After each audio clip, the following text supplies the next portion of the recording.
Welcome everybody. Hope everyone is having a good day. I came across this article here by Deseret News, written by Doug Robinson, The Arms Race of Defeat. Of course, we're talking about not the war in Ukraine, of course, but um,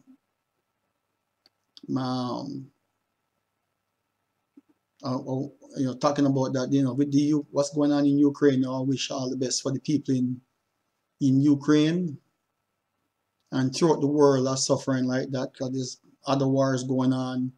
Every now and then you hear about what's going on in Yemen. But what I'm hoping for is that we'll have peace and we can resolve all this stuff peacefully.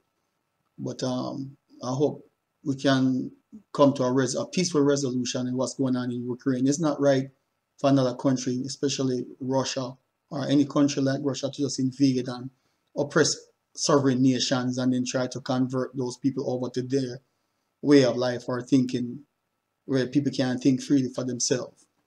Even here in the United States, we have to be careful of that because we still have our own issues here with racism and people who are willing to oppress and beat down a race of people because we look different, think different, and it can take it too delicately. And even though Ukraine have its own problems, where they were taking care of their own people first, and black people and brown people, Indian and Africans, and there were Caribbean students there too who were trying to get out and couldn't get a chance to get on those trains at first until because they were like not seen as one of as far as important, as far as it was like one of the Ukrainians first, everybody else second, and it looked like a big racism thing going on and discrimination, and these people's lives matter just as much, and they should have been mixed in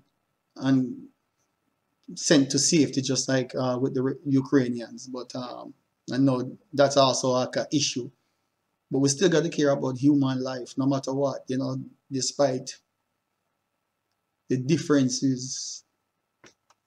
And human life is human life, the way I look at it, and we can work out the differences and keep talking about these things to make the world a better place. But I went on a little longer than what I wanted to talk about, trying to keep my mind focused. All this stuff bothering me. I'm sure it's affecting the whole world. People get up every day and say tragedy, and we want to see positivity and progress, and better human relationships on this earth. We live on one earth. But what can I say? Let's see if I can talk about this thing.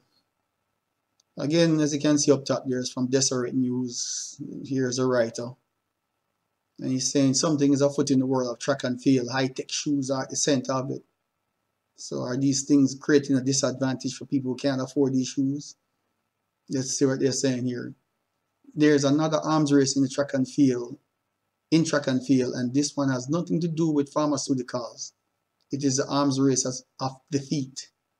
High-tech shoes have been increasingly impacting the sports the past few years, stirring up controversy along the way, and now they could be responsible for a big spike in performances on the track. Interesting. Times for NCAA this year are outrageous, says BYU coach Ed Eystone. Each year for the last 10 years, an average of 32 collegiate men ran sub 4-minute miles indoors, topped by last year highs of 38. This year there are 90. I guess because of these shoes, so they have some kind of high-tech fibers built into these shoes that create some kind of spring. I don't know exactly what the technology is. They said the 16 fastest runners in each event qualified for this weekend's NCAA Indoor Championships. The slowest qualifying time for the mile is 3:56.60, a time that would have won all but 4 NCAA Indoor Championships going back to their start in 1965. Wow. Using a 4:36 as the cutoff for the women in the same race, which is within seconds of the women's equivalent of men's sub 4 mile. 24 met that threshold this year, which doubles last year total. Over the previous decade, the average was 10. The same thing is happening in the distance and the middle distance races, but notably not in the sprints. Here are a few examples. 800 meters men, 2021, 7 under 148. 2022, 23 under 148. 800 meter women. 2021, 14 under 205. 2022, 34 under 205. Wow, is this due to the new and improved shoes, running spikes? The mile, 2021, 38 under 4. 2022, 90 under 4 minutes. For the women mile, 12 in 2021 under 4:36. 2022, 24. Wow. And then it goes on, 3,000, same thing, 5 under 750. 2022, 38, same thing, women, 14, 905, no, 37, under 905. Same thing, and it goes on. And so part of the performance spike might be attributed to the extra year of eligibility that NCAA granted athletes to make up for the 2020 season that was cancelled by the pandemic. But Stone and Deljeet Taylor, the head coach of BYU women's team, believe shoe technology is the biggest factor. It's the shoes, says Taylor emphatically. No question, says Stone. It's like aluminum bats in baseball. I'm old enough to remember when tennis players switched from wooden rackets. It's the same thing. New shoes have destroyed what used to be fast times. It's the shoes, absolutely no question. So what's in these shoes? I'm safe to talk about what's in these shoes. Wood, a longtime agent for runners on the track and road, is the former chairman of long distance running for USA Track and Field and was once listed as one of the most powerful men in the sport. It would be difficult to find anyone more knowledgeable about running the world. Asks why the performance spike is occurring this season when the shoes have been around a few years. He says not everybody had them last year. Before it was mostly Nike people. Now other shoe companies are getting the technology. Both Taylor and Stone also mentioned the increased availability of the shoes for spike in performance this year. These shoes will show up in high school races this spring. Bryce Dyer, who's considered an expert in sport technology, told NPR that shoes are made of rubber polymers combined with carbon fiber plates that work together to absorb and then return a percentage of the energy that the runner puts into them. Wow. Who would ever thought technology like that would cause?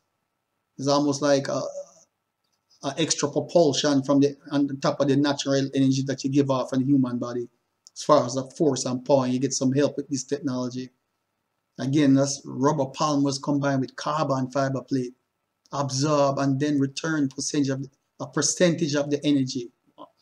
The bottom line is that they provide added spring to each foot strike while also absorbing the fatigue-inducing pounding that runners normally experience. World Athletics, the governing body of track and field, was pressured to ban the shoes but refused. The shoes are here to stay. Wow. Stone could see the writing on the wall years ago. Super shoes began showing up in road races in 2016 and on the track in 2019. Since then, all world records from 5,000 meters to the marathons are falling, and runners have produced even 7 of the top 8 marathon men's times and 9 of the top 10 women's times. The arrival of shoes was especially discouraging for Stone. One of the runners, Jared Ward, placed 6th in the Olympic marathon, but he was the first one across the line who wasn't wearing the high-tech shoes. Wow.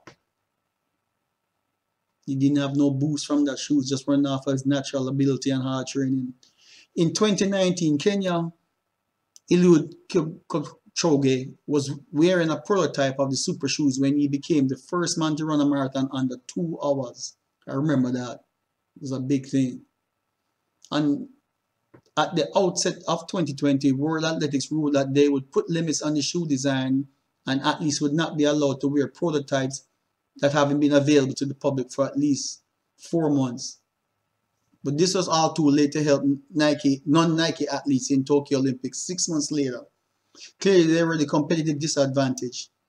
Business Insider reported that athletes wearing Nike shoes claimed 21 of 33 podium spots, about 64% in the individual events of the 2020 Tokyo Olympics. That's something else. The super shoes might account for a couple of stunning races at last summer's Olympic Games. Kevin Young's world record of 46.78 seconds had stood for 29 years before Norway's Karsten Warhol finally broke it in July of last year by 0.08 of a second. That's the way records are normally broken, incrementally by a tenth of a second or less.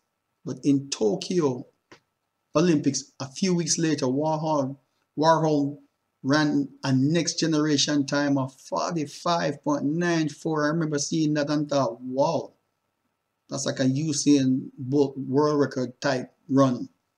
It's going to be hard to break, but with technology improving, who knows? And two other competitors behind him also broke world record. The same thing happened in the women's 400 hurdle race. No woman has ever broken 52 seconds before 2021. The world record set by Russia's Yulia Pekonkeva of 52.34 had lasted 16 years until it was broken by American Dalilah Mohammed in 2019 and again in 2020 with times of 52.20, 52.16. And then American Sidney McLaughlin ran 51.90 in the Olympic trials and then an eye-popping 51.46 in the Olympics with countryman Mohammed second. I guess she said countrywoman. 51.58 and the Netherlands Femke Bol third in 52.03 fast times. Warhol slammed the shoes worn by runner-up Rai Benjamin, Nike controversial Air Zoom victory shoes, comparing them to running with a trampoline under his feet. He also worried aloud that the evolving shoe technology would hurt athletes' credibility, that the first thing fans will wonder after a fast race is whether it's because of the shoes, similarly to the same way people suspect drugs after faster races. It should be noted that Warhol himself wore a pair of the shoes that contained the carbon fiber plate that had been produced in a collaboration between Puma and Mercedes-Benz. My goodness. All this technology into shoes. The future is here. Ultimately, shoes might do to track what steroids did to baseball, with polyurethane suits did to swimming. When track and field began to move from cinder tracks to synthetic surfaces, records tumbled, and there was a tectonic shift in the sport. There was no objective to the arrival of the track, but the emergence of the high-tech shoes that sharply divided aficionados of the sport. One side sees it as unfair and the other as evolution. Swimming endured a similar challenge with the arrival of polyurethane swimsuit that covered the body almost entirely and made swimmers more buoyant and hydrodynamic. The sport banned them from competition in 2010 after records began tumbling in rapid succession. Some 130 world records in about a year and a half. Some call the suits doping and a hanger. Well, I tell you. Performance-enhancing drugs undoubtedly revolutionized performances in track, just as it has in other sports, and drug testing has been only moderately successful in stopping them. Florence Griffith Joyner set sensational and highly suspicious world record in the 100, 200 in 1988, 10.49 and 21.34 in the 100 meter and 200 meter dashes, that no one has come close to challenging until last year when Jamaica's Elaine Thompson-Herah ran 10.54 and 21.53 while wearing the carbon fiber spikes. The shoe advancement have proven that they allow runners to be more efficient, and that's a big change, especially from 800 meters to 10,000 meters, says Brian Meltzer, author of Kixology, the hype, the science, culture, and cool of running shoes. Some athletes have told me that the new spikes can provide up to 5 to 15-second boost in the 5,000 meters. So that's a real-time difference. Studies show that carbon fiber shoes provide about 4% more energy efficiency. Man, I wish I had those shoes growing up. If nothing else, it will be difficult to compare runners of different generations. Asked about the situation in general, Wood said it's off the chart stupid. Records are going to get broken by people who aren't nearly as good as the previous record holders. What would Jim Ryan do today? He ran a 3:51 mile in high school on a cinder track wearing grandma shoes. Put him in today's shoes on the track and he would have ran 3:44. So that's something to be said right there. So that's it, ladies and gentlemen. Should these shoes be allowed in track and field? That create an unfair advantage where only the top athletes who are being highly sponsored can get these shoes, or should it be available for everybody to level the playing field? If that's the case, why not allow steroids in performance? I mean, it's non-synthetic. Well, it's synthetic actually. It's just not biological. It's more of a material, physical thing that you know provide more efficiency to the physical body to help it produce more force and energy return to run faster.